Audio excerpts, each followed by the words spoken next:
Hallelujah, God bless you. तो आइए हम इस पावरफुल वचन को पढ़ेंगे और समझेंगे कि जब आप परमेश्वर की पिता की उपस्थिति से दूर होते हैं, परमेश्वर से जब आप दूर होते हैं तो हमें उसकी पहचान कैसे होती है, कैसे हम पहचानते हैं कि हम परमेश्वर से दूर हैं।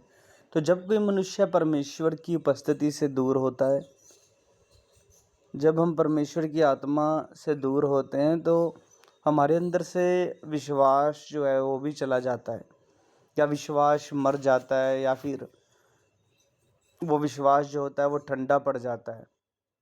तो ये स्पष्ट पहचान होती है कि पिता परमेश्वर और हमारे बीच में दूरियां आ गई हैं। जब दूरियां ख़त्म होंगी, फिर हमारे जीवन में अद्भुत चमत्कार होंगे, अद्भुत शांति, अलौकिक आनंद होगा। फिर हमारे अंदर से विश्वास की बातें होती हैं, विश्वास के शब्द हम बोलते हैं, विश्वास के शब्द हमारे अंदर से निकलते हैं और हमारे मुंह से निकलते हैं। फिर हम गरीबी, घटी, कर्ज या निराशा में, या टेंशन में, या उदासी में, या परेशानी में और दुखों में नहीं रहते हैं। हम अपनी जो समस्याएं हैं, परीक्षाएं हैं, उनसे फिर बाहर आते हैं और अपनी गवाही देते हैं। यही पहचान है कि हम परमेश्वर पिता के निकट हैं, हम परमेश्वर की आत्मा के अधीन हैं और पवित्र आत्मा जो है वो हमारे जीवन में कार्य कर रहे हैं। Okay, God bless you. तो भजन संहिता 23:1 में लिखा है, यहोवा मेरा चरवाहा है, मुझे कुछ घटी ना होगी। अब मैं आपको साथ ही ये भी बताना चाहूँगा कि अब परमेश्वर की, ये तो था कि जब हम परमेश्वर की आत्मा से या परमेश्वर की प्रेजेंस से, पवित्र आत्मा से जब आप दूर होते हैं, पिता से दूर होते हैं, तो उसकी ये पहचान होती है। अब हमें उस उपस्थिति में बने रहना मुश्किल क्यों है, ये सीखने की ज़रूरत है कि परमेश्वर की उपस्थिति में प्रतिदिन बने रहना क्यों मुश्किल है। तो ये भी हम सीखते हैं इस मैसेज को भी। तो ये बड़ा ही गंभीर आत्मिक विषय है। परमेश्वर पिता की उपस्थिति में प्रतिदिन बने रहना मुश्किल होता है। हाँ, क्योंकि अंधकार, पाप, संसार जो है, संसार की वस्तुएं और रिश्ते नाते, धन दौलत और भी बहुत सारी चीज़ें हैं जो मैंने यहाँ पर नहीं लिखी। कई बार फैमिलीज़ विरोध करती हैं, कई बार गांव, पड़ोसी, मोहल्ला, शहर के लोग विरोध करते हैं, है ना। कई बार हमारा जो शरीर है, हमारा जो शरीर की अभिलाषाएं हैं, वो हमें पीछे खींचने की प्रतिदिन कोशिश करती हैं।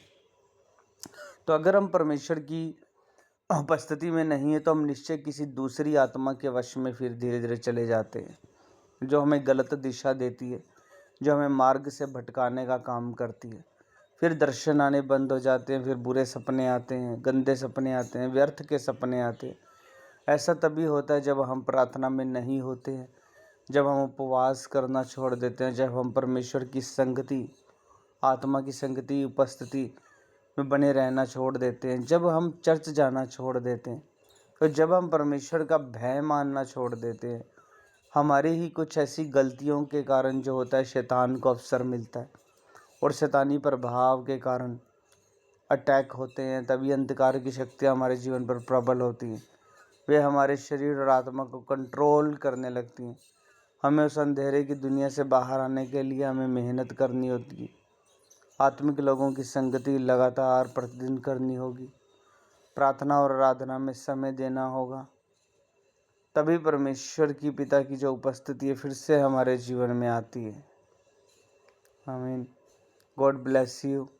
तो परमेश्वर की उपस्थिति में आने के लिए लगातार आपको फिर से आपको मेहनत करनी है, वर्शिप करनी है। घंटों, 2-3 घंटा प्रार्थना, वर्शिप एक ऐसा हथियार है, जब आप वर्शिप करोगे तो फिर से परमेश्वर दया करेगा और फिर से अनुग्रह करेगा और फिर से आपके ऊपर जो शैतानी बंधन है, जो शैतान का, दुष्ट का प्रभाव है, वो ब्रेक होगा, वो तोड़ा जाएगा, वो नाश होंगे। शैतान के काम आपके घरों से, आपकी फैमिलियों से दुष्ट आत्माएं निकलेंगी, जो क्रोध का कारण है, क्लेश का कारण है, गरीबी और कर्ज का कारण है, घटी का कारण है। तो इफिसियों 4:26 में लिखा है कि क्रोध तो करो पर पाप ना करो। सूर्य अस्त होने तक तुम्हारा क्रोध ना रहे और ना शैतान को अवसर देना है। शैतान को हमें अवसर नहीं देना है। हालेलुया। तो परमेश्वर की उपस्थिति में हमें लगातार बने रहना है। आमीन। God bless you. इस मैसेज को ज़रूर आप आगे भी शेयर किया करो, और इस चैनल को जो भी है ना आप सब्सक्राइब कर लेना। यहाँ पर आपको वर्ड ऑफ गॉड, परमेश्वर के भेद, आत्मिक दुनिया के भेद आपको पता चलेंगे। और आप प्रार्थना निवेदन अपना नीचे कमेंट में दे सकते हैं। अगर आप चाहते हैं हमारे साथ प्रतिदिन गूगल मीटिंग संगति करना, तो आपको अपना व्हाट्सअप नंबर छोड़ देना है नीचे, अपना नाम, व्हाट्सअप नंबर, तो या फिर मुझे मेरे व्हाट्सअप पर आप व्हाट्सअप करें तो मैं आपको अपने ग्रुप में ऐड करूंगा। रेडी फॉर रैप्चर यही ग्रुप का नाम है और यही हमारे चैनल का नाम है। ओके, तो मेरा नाम पास्टर अमित बजाज है, और आपको रोज़ परमेश्वर की ओर से सहायता होगी, रोज़ अगुवाई होगी, रोज़ मीटिंग में आप आ सकते हैं। आपका वेलकम है। आप औरों को भी ये सेंड ज़रूर किया करें। God bless.